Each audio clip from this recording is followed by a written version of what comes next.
Sorry about that. I pressed the button and it. So basically, it'd be two. So basically, it's like three parts now. But still, basically, like I was saying before, I believe this is a movie tying in game off the movie TMNT. Well, Leonardo left. I know they like broke. Yeah, when they TMNT broke up. Then he came home. Everything was like bad and stuff. I forgot what the movie was all about. Basically, yeah, it was a good game and all. I can't remember much about it. It was good. It had good action. It's an action game. It was a good action game. The combat is the feel of the game. I would say. You get to play all. You get to play as all the TMNT except Splinter. I believe you don't get to play as him. I never played the multiplayer. You get to play as Leonardo da Michelangelo. My favorite one would have to be Michelangelo, and I don't think I beat the game. But I don't believe I beat the game. Yeah, I don't believe I beat the game. But all in all, I give this. Oh, it was published by Ubisoft. I don't know. I give the game a 7. The graphics were decent for the fact that it's DS a game. The next thing I want to talk about is that I have. Oops, what did I do? Crap. Um, Kung Fu Panda. It's a movie type intro game. Voice was Jack Black in the movie. I like the movie. Every time it comes on, I watch it. It's awesome. This is like a. I never beat this game either.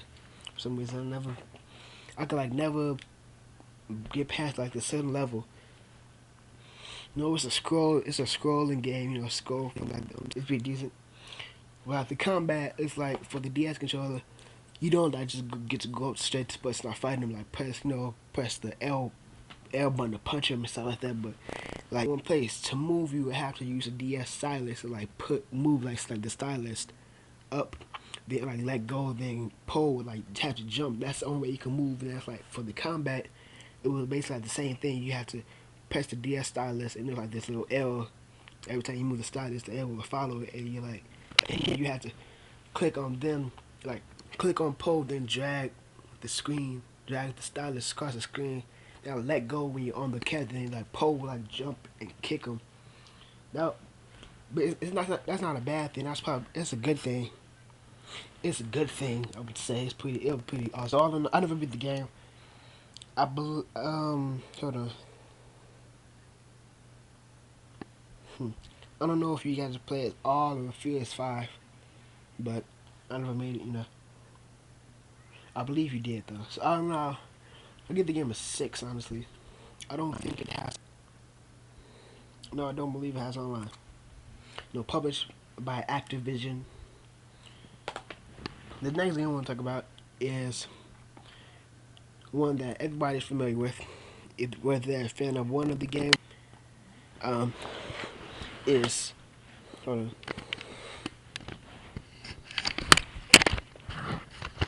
Put my game back in my case. Trying to make it stay. A game that everybody, whether you're a fan of one, not genre, one person or the other one, it's Mario and Sonic at the Olympic Games.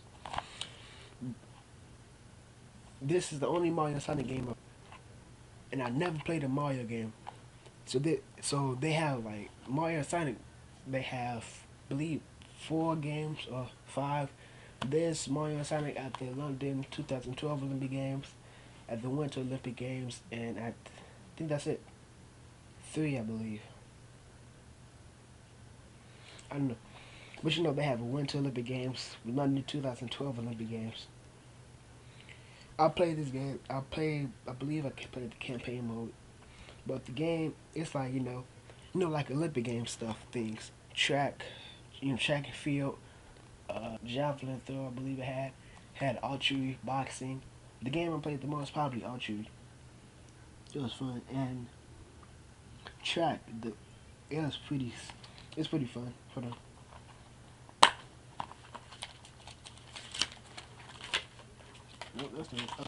It's pretty fun.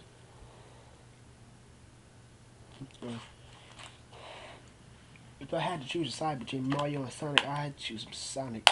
I'm more of a Sonic fan, and I never played a Mario game for some reason. It just never appealed to me for some reason. Never, just really. But this would be the one game I would play as Mario or anybody on the Mario team, so to say. But still, and no, it's probably by Sega, people who did Sonic. I would give the game. Oh, and it does have online. Give it an 8 or 9 because some of the games we had to play were very like hard for some people who aren't used to the DS. But if you are used to the DS, it'll be pretty easy for you. So yeah, I'll give the game a 9 or 8, whatever. So those are few some of the games. Let's continue. This next game is a game I always play on my PC, and I never played this type of game on my console game. It's The Sims 2. Anybody who's familiar with The Sims, of course, it's a simulation game title. I believe the storyline to this game is you get to create your character. I believe at the beginning, you're driving in your car, and your car breaks down, and you get lost. I mean, you get stranded in this strange little town. Now, like, it's not even like in the middle of nowhere, like a desert type. Like, you get stranded in a little town. I think it's called Nowhere Town or something. Hold on. I don't really think it explains it. Hey, I still got the game. I didn't know that. If you want to buy it, I'll sell it. If you want to buy it, I'll sell it to you. See how it's going. So I'm trying to see the name of the town if it has it in here. Hold on. No, I'm sorry. Strange Town, that's what it's. No, it's like any other Sims game. If you play any other Sims game, it's not like any other Sims game for the PC. Those are the Sims games I'm used to. The ones for the PC. Where you get to create your character, get them a job and stuff like that. This was different. You get lost in the strange town. You gotta figure out, stuff. And what makes it weird, like, as you can see on my cover, it's like this little alien man waving at you. You get to live in this hotel. And like, one thing I really like about this game, it is wireless. By the way, it is wireless. And like, it was this feature in the game, not feature, but like, it's this thing in the game you could do. It was like this little layer in the hotel at the bottom of the basement, I believe. It was like this little thing. It was like back. Except your character had like alter ego. He played a superhero called Ratman, and every now and then it'd be trouble in this hotel. You gotta save people in the hotel by becoming Ratman. I forget some of the stuff you have to do. You have to fight people. I know that for sure. And you start off in this like weird, crappy part of the hotel, but then you got to upgrade sometime at one point. And sometimes you got to upgrade. Different people come in. Every time somebody will come in the hotel and check in, you'll get money. I believe that's how it works. And, it's like any other sell clothes. You got to play the piano. I used to do that all the time. Good to create your own music on the piano. So yeah, I'll give that game a 9.5. The graphics are decent, and like you get to travel out in the desert. Of course, there's main missions. Of course, you would have to. Sorry, the camera's off me.